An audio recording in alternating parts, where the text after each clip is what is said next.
আপনি তো কৃষকই না, আপনি ভুয়া কৃষক। না কৃষক আবার কথা বলেন। রাজাপুর শ্রীপুর মাগুরা কয় কয় বস্তা পেঁয়াজ নিয়ে আসছেন?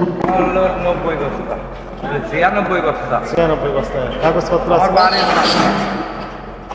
মাথায় করে নিয়ে আসছেন না গাড়ি করে নিয়ে আসছেন? গাড়িতে আছে কোন গাড়িতে নিয়ে আসছেন? ট্রাকে নিয়ে আস, টাকার কাগজ দেখান। টাকা করে নিয়ে আসছেন না? চালান পালা নিয়ে আসছেন? না আমি সাথে আইছি। এই কথা বলেন না আবার। আপনি তো চালাকি করলেন প্রথমে, ওই তো উনি তো সঠিক তথ্য দিতে পারছেন না। আপনার তো আমরা জিজ্ঞেস করি নাই যে কে নিয়ে আসছে মাল। আপনি বলেন যে কৃষকের, মানে অ্যাভয়েড করার চেষ্টা করতেছে। কৃষকরা তো চালান পালা নিয়ে আসছে। থামেন আমি বলি, টাকি করে নিয়ে আসছে না? উনি তো মাথায় করে নিয়ে আসেন 90 বস্তা 96 বস্তা মাল। মনে করেন 5-6 জন মনে করার দরকার নেই তো। 5-6 জন মিলে এক গাড়ি নিয়ে আসে।